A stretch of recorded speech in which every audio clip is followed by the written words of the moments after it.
샬롬 샬롬 샬롬 샬롬 샬롬. 하나님 사랑합니다. 여러분 주 안에서 사랑합니다. 창세기 24장 1절에서 67절 굉장히 길죠.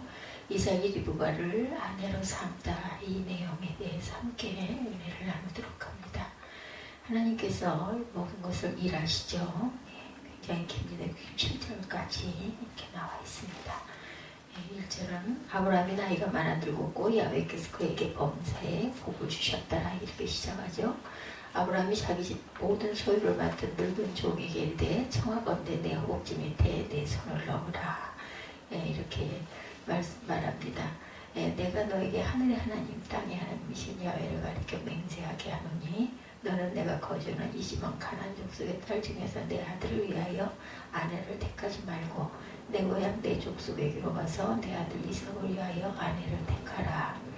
종이 이르되 여자가 나를 따라 이 땅으로 오려고 하지 아니하거든 내가 주인의 아들을 주인이 나오신 땅으로 인도하여 돌아가리라. 아브라함이 그에게 이르되 내 아들을 그리로 데리고 돌아가지 아니하도록 하라.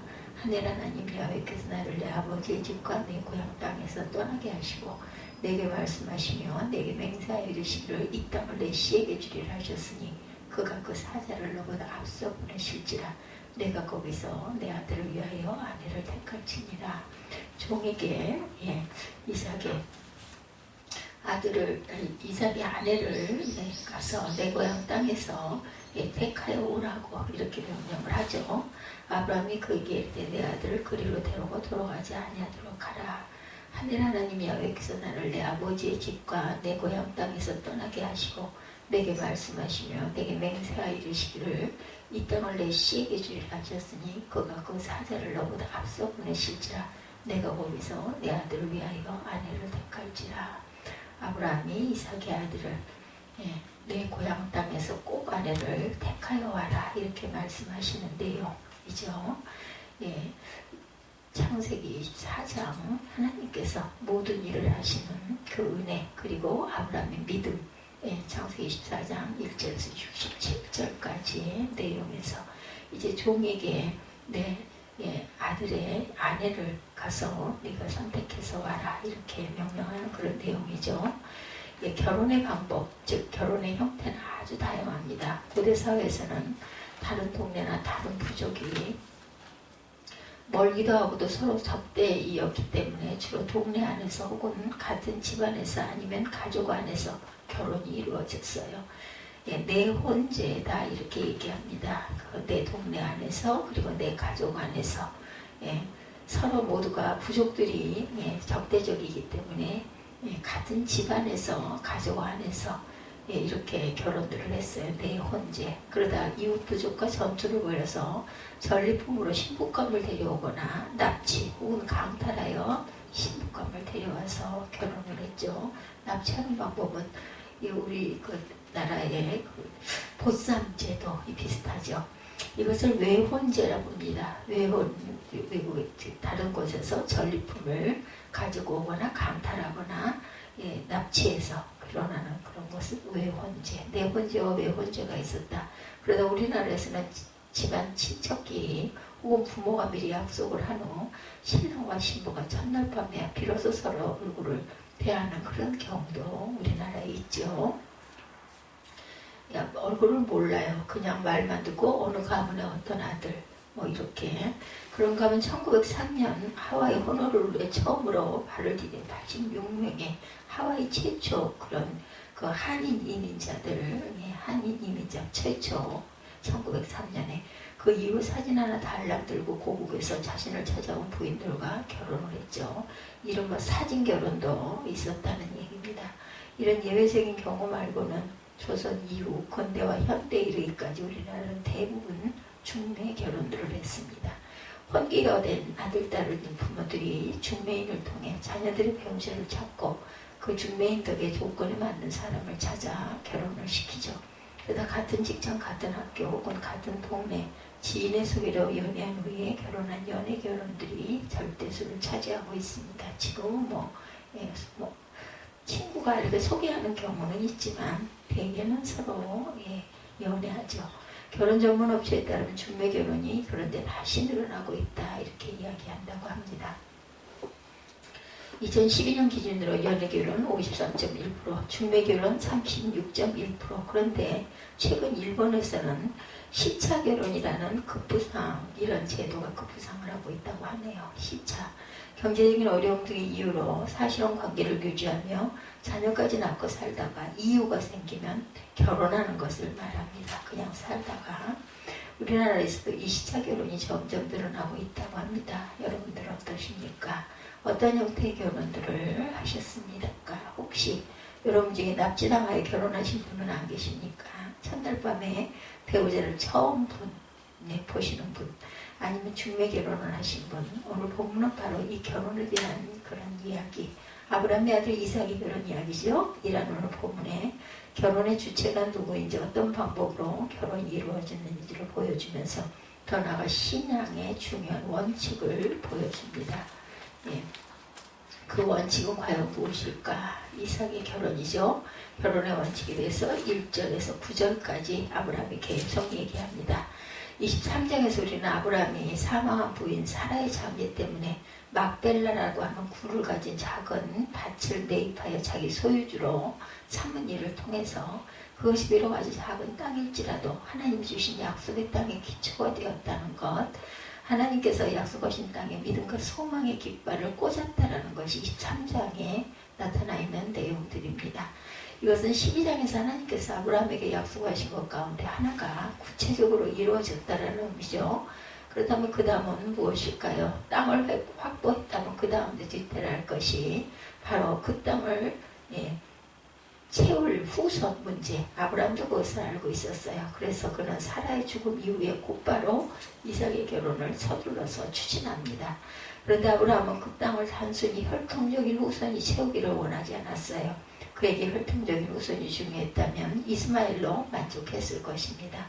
아브라함은 혈통적인 후손이 아니라 언약의 후손, 믿음의 후손, 즉 거룩한 후손들이 그 땅을 채워야 한다는 것을 알고 있었어요. 우리가 아는 대로 이삭은 하나님이 주신 약속의 씨였습니다. 하나님께서 기적적으로 주신 언약의 후손이죠. 이삭은. 이제 중요한 것은 그 언약의 씨가 뿌려질 밭입니다. 그것이 어디냐? 그 밭은 소돔 고모라로 대변되는 사해 동남부 지역의 패역한 문화로 오염되어서도 안 되고, 가나안 그런 산악지방에 바알을 비롯한 각종 우상에 오염된 문화가 되어서도 안 된다. 오염되지 않은 순수한 밭이어야 합니다. 그런 곳을 찾아본 아브라함은 자신의 고향밖에 없다는 것을 깨닫게 되죠. 아브라함의 고향도 거기에 남아있는 친척들에게는 비록 정통적이고 순수하지는 못할지라도 여호와 신앙이 남아있었습니다. 또 갈대아 우르라고 하는 대도시에서 한때 우상 그 사업을 하기도 했지만, 아브라함의 친척들 가운데는 대도시를 빠져나와 들판에 살면서 여호와 신앙을 잘 보존하고 있는 사람들도 있었어요. 그들은 창세기 22장 20절부터 24절에 보면 아브라함의 바로 아래 동생인 나홀의 그 후손들, 특히 나홀의 부인인 밀가가 낳은 8명의 아들 가운데 막내 아들인 부두엘이라는 사람이 있었죠. 아브라함은 바로 그곳으로 자신의 아들과도 같고 가족들보다 더 신뢰할 뿐 아니라 평생을 함께 해온 종 엘리에셀을 보내기로 합니다. 그래서 엘리에셀에게 명령하는 부분, 너는 내 고향으로 와서 거기서 꼭 그 이삭의 아내를 데려와야 된다. 이 부분이 1절부터 9절까지 설명되어져 있어요. 아브라함의 절대 신뢰를 받던 엘리에셀 역시 아브라함처럼 야훼 신앙이 분명한 사람이었어요. 그가 우리 주인 아브라함의 하나님 야훼여 원하건대 오늘 나에게 순조롭게 만나게 하사. 12절에 이렇게 기도하는 내용이 나와 있습니다. 그러나 아브라함이 내가 너에게 하늘의 하나님 땅의 하나님이신 야훼를 가리켜 맹세하게 하노니 너는 내 고향 내 족속에게로 가서 내 아들 이삭을 위하여 아내를 택하라. 3, 4절 명령대로 아브라함의 고향으로 가져 그 친척들 가운데 이삭의 부인감을 택하여 데려오라는 사명을 가지고 떠납니다. 떠나는 그에게 아브라함은 가나안 땅을 기업으로 주고 그 땅의 주인인 자녀까지 주신 하나님께서 그가 그 사절을 너보다 앞서 보내실 것이다. 7절에 걱정하지 말고 가서 만나주는 그런 여인을 데리고 와라. 이 말은 이삭을 위한 부인감을 데려오는 일을 맡기면서도 그 일이 자신으로부터 나온 게 아니라 전적으로 하나님께서 하시는 일이라는 것을 분명히 믿음으로 밝힙니다. 다시 말해서 이삭의 결혼을 계획하고 지시하는 것이 하나님이시고 그렇기 때문에 하나님께서 인도하시고 이루실 것이고 엘리에셀에게 이렇게 얘기하면서 먼 길을 떠나는 그에게 믿음과 확신을 심어줍니다. 이것을 통해 우리는 아브라함이 가진 결혼의 원칙을 알 수가 있죠. 자식을 가진 부모 가운데 자녀의 결혼 문제를 소홀히 하는 사람은 아무도 없지만 그 결과는 다 좋기만 한 것은 아니죠. 그 이유는 자녀의 결혼에 대한 분명한 원칙을 가지지 않았거나 원칙을 가졌어도 원칙대로 결혼시키지 않았기 때문이죠. 그렇다면 아브라함의 결혼의 원칙은 무엇일까? 첫째는 결혼의 주관자는 누구? 하나님이시라는 거죠.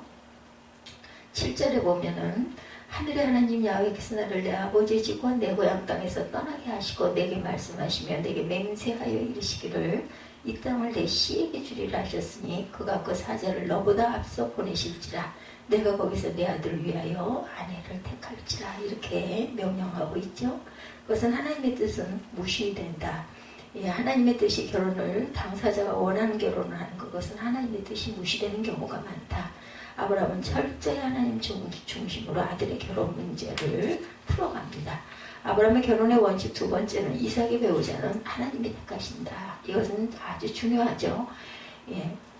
배우자를 두고 기도한 그런 많은 그 종들의 그 이야기를 들어보면 정말 하나님께서 배필을 딱 짝지어 주셨다라는 그런 이야기들을 제가 많이 들었습니다.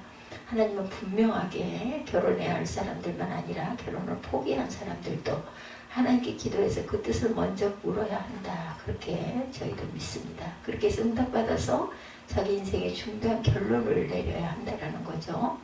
결혼의 중요한 원칙, 집안, 학벌, 외모 등이 아니라 하나님이 정하신 사람이냐 아니냐 이것이 가장 중요하다. 요즘 젊은이들에게 배우자가 될 사람이 예수를 믿는지 믿지 않는지는 별로 당연히 중요하지가 않습니다. 세상적이고 인간적인 조건들이 더 중요하죠. 주 안에서 중요한 것을 중요하지 않게 생각하고 중요하지 않은 것을 중요하게 생각하는 그러한 그 세대가 됐어요. 그러나 아브라함은 하나님이 택하신 사람이냐 아니냐를 지금 중요하게 따집니다.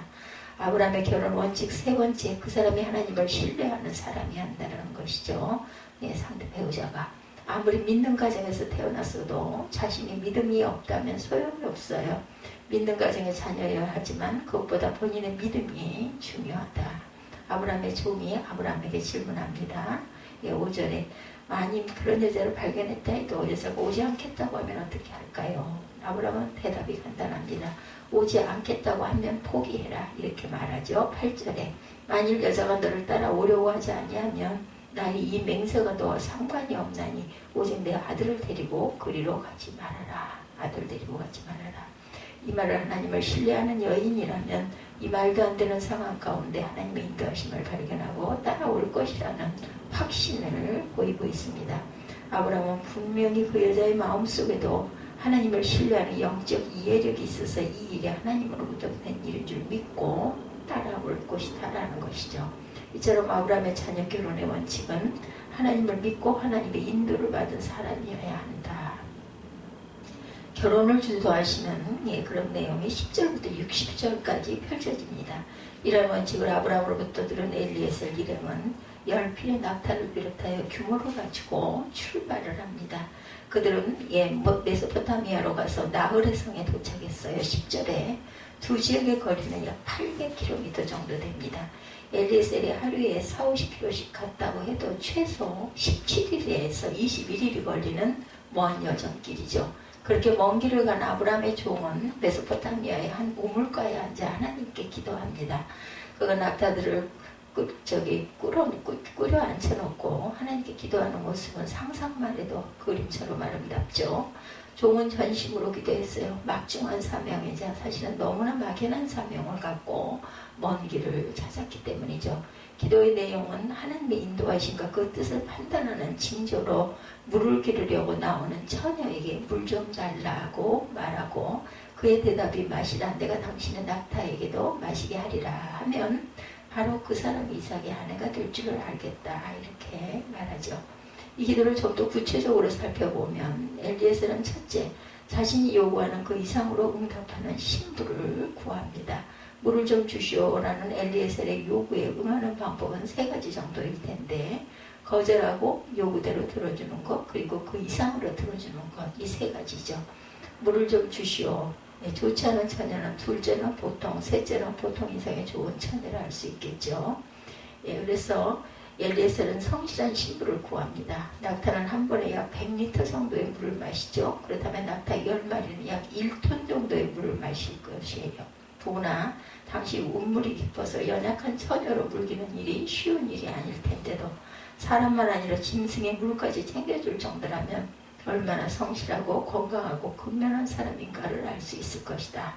그리고 엘리에셀은 사람만 아니라 짐승까지 돌볼 줄 아는 사력 있고 배려심 있는 신부, 예, 정이 많은 신부를 구합니다.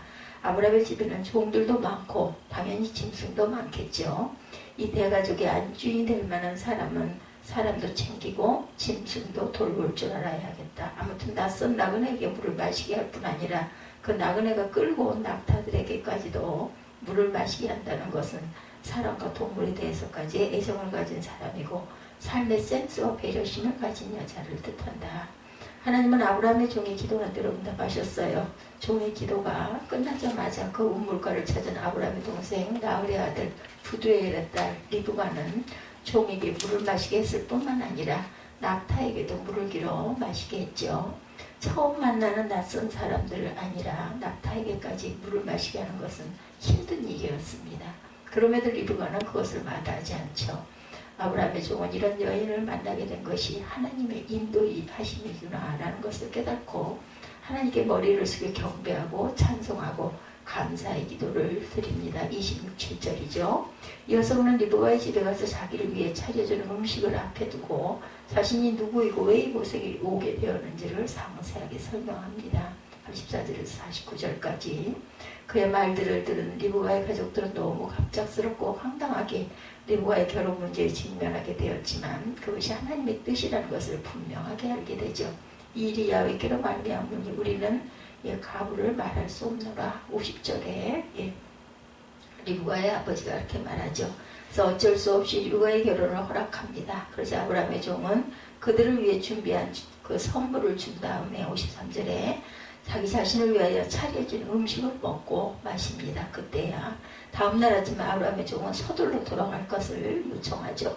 그래서 가족들이 이 아이로 하여금 며칠 또는 열흘을 우리와 함께 머물게 하라. 그 후에 그가 갈 것이니라. 55절에 작별할 시간을 달라고 요청을 합니다. 종은 나를 만류하지 마소서. 야훼께서 내게 형통한 길을 주셨으니 나를 보내어 내 주인에게로 돌아가게 하소서. 56절에 아브라함의 종이 자신의 딸 또는 누이와 작별할 시간이나 결혼을 준비한 시간조차 주지 않고 서둘러 데리고 떠나겠다 이렇게 말하죠. 그것은 리브가의 가족들을 조금도 생각하지 않고 무례한 행동으로 보일 수가 있었지만 그렇게 한 것은 리브가의 가족을 배려할 줄 몰라서가 아니었고 자신이 기도한 대로 하나님의 인도하심이 너무나 분명했기 때문에 망설이고 안 떠나고 있을 그런 시간 이런 것들이 너무나 안 됐고 가족들에게 딴 마음을 먹지 않도록 하려는 거죠. 그렇게 해서 아브라함의 종은 이삭의 신부가 될 리브가를 데리고 돌아옵니다. 가장 훌륭한 신부감을 얻었기에 감사가 넘치는 가벼운 발걸음으로 돌아왔겠죠. 네, 축복을 받았구나라는 생각을 하게 됩니다. 이렇게 돌아온 그러한 리브가의 이야기가 계속해서 펼쳐집니다. 엘리에셀이 리브가를 낙타에 태우고 가나안으로 돌아오는 모습 그림의 한 장면처럼 아름다웠겠죠. 63절이죠. 이삭의 결혼은 이렇게 해서 진행되었어요. 드디어 결혼하죠. 61절에서 67절까지. 가정은 개인의 삶과 사회와 국가를 이루는 기초입니다. 따라서 인생을 성공하려면 반드시 결혼에 성공을 해야 되죠. 이삭은 바로 이 결혼에 성공한 사람이었고 따라서 가장 성공한 사람입니다. 어떻게 그것을 알 수 있는가? 리브가가 아브라함의 종과 함께 아브라함의 집으로 가까이 왔을 때 이삭은 저물 때 들에 나가서 묵상하는 중이었죠. 네, 63절입니다. 이 행동은 신부감이 온다는 소식을 듣고 그가 의도적으로 연출한 행동이 아니었어요. 평소에 묵상하고 기도하던 사람이었다는 거죠. 늘 하던 대로 행하고 있던 중에 신부감이 오는 것을 보았고 그 모습을 신부가 될 리브가를 본 거죠. 이러한 이삭의 삶은 이후에도 계속이 됩니다. 25장 21절에 보면 이삭이 그의 아내가 임신하지 못함으로 그를 위하여 야훼에게 간구하며 야훼께서 그의 간구를 들으셨으므로 그의 아내 리브가가 임신하였더니 25장 21절이죠. 그래서 하나님께서는 아브라함에게 이삭의 자녀들이 하늘의 별과 같고 바닷가의 모래와 같게 할 것이라고 약속하셨죠. 17장과 22장에 증거합니다. 그러나 그 약속과는 달리 리브가의 결혼 생활이 20년이 다 되도록 자녀가 없어요. 이삭은 인내하며 기도하고 20년을 기다려서 나이가 60세가 됩니다. 그죠? 그때 기도해서 쌍둥이 두 아들을 한꺼번에 얻는 부분이 25장 26절에 증거됩니다. 이처럼 이삭은 기도하고 묵상한 아주 경건한 사람이었다. 그야말로 그 아버지 그 아들이란 말이 다 어울리는 그러한 부자지간입니다. 따라서 그가 리브가를 처음 볼 때도 묵상하고 기도하던 중이었고 더더욱 그의 결혼은 하나님의 인도하심이 분명하다는 것을 확신하게 되죠. 이후에 이삭이 리브가를 인도하여 그의 어머니 사라의 장막으로 드리고 그를 맞이하여 아내로 삼고 사랑하였고 이삭이 그 어머니를 장례한 후에 또한 위로를 얻었다. 이 67절의 마지막 절 내용이죠. 오늘 본문의 결론이죠. 여기에 나오는 사랑하였으니 외예 예하베 아호란 히브리어의 뜻은 순수하고 순결하고 변함없는 지극한 사랑을 의미하고 있습니다. 성경에 많은 부부가 있지만 그 어떤 부부에서도 이런 표현이 쓰인 적이 없어요. 이삭의 사랑이 그리고 리브가의 사랑이 아주 특별했다라는 것을 뜻하죠. 이삭은 리브가를 하나님이 주신 아내로 그리고 자신의 결혼에 하나님에 의해서 되어진 일로 확신하며 더더욱 리브가를 사랑했다는 그런 내용들이 나타나 있습니다. 마지막 절 67절 맞죠? 하나님에 의한 결혼이었죠. 아브라함이 그 아들 이삭을 결혼시킨 오늘 본문을 통해서 하나님께서 말씀하신 것은 무엇일까? 첫째, 이 결혼을 계획하고 진행하는 주체는 신랑의 아버지 아브라함으로 보이지만 종교와 문화 그리고 생활 전반에서 타락할 대로 타락한 가나안 지역에서 며느리감을 구하지 않죠. 아브라함도 아직까지 결혼과 그 야훼 신앙이 남아있는 자신의 고향으로 가서 이삭의 신부감을 구하라, 이런 결혼관을 아브라함이 갖고 있었다. 오늘 본문이 진행되는 것을 보면 이것은 전적으로 하나님의 뜻이다. 두 번째, 이삭과 리브가의 결혼 과정이 아브라함의 종 엘리에셀에 의해 진행이 되죠. 그 속으로 들어가 보면 철저히 하나님에 의해서 진행했다는 것을 알 수가 있죠. 이런 본문을 통해서 우리가 내릴 수 있는 결론은 이삭의 결혼은 아브라함이 신뢰했던 엘리에셀에 의해서도 이루어진 것이 아니다. 결혼 당사자인 이삭이 자기 결혼에 대해서 관여한 것이 하나도 없어요. 그리고 이삭의 결혼은 전적으로 하나님께서 계획하시고 과정마다 역사하심으로 이루어진 기적의 역사죠. 이것을 통해서 하나님께서 들려주시는, 우리에게 주시는 말씀, 메시지는 결혼은 하나님께서 이루시는 일이다. 그러므로 성도는 결혼보다 먼저 하나님을 신뢰하고 하나님의 나라와 하나님의 일을 우선으로 구하는 삶을 살아야 한다. 그렇게 살 때 하나님께서 친히 이루어 가신다라는 거죠. 어떤 그 설교 예화 하나가 기억이 납니다. 어느 교회죠. 나이든 처녀 하나가 가족들이나 주위에서 결혼하라고 성화를 부리니까 목사님을 찾아왔더라죠. 자매의 사연을 들은 목사님은 내일부터 퇴근길에 꼭 교회를 들러 기도하고 집으로 가라, 이렇게 권했다고 그래요. 그 말에 순종해서 하루 이틀 기도하던 중 퇴근길에 교회를 들러 기도도 하고 교회 이곳저곳을 살피기도 하고 청소도 하고 하던 한 형제를 발견합니다. 그들이 한번 모두 보다 그만 정이 들어서 결국 두 사람은 결혼을 했다고 그러죠. 젊은이들의 배우자 때문에 기도하는 일보다 더 우선 일이 있다라는 것. 부모인 여러분이 혼기를 맞은 자녀, 혼기를 놓친 자녀 때문에 고민하는 일보다 먼저 해야 할 일.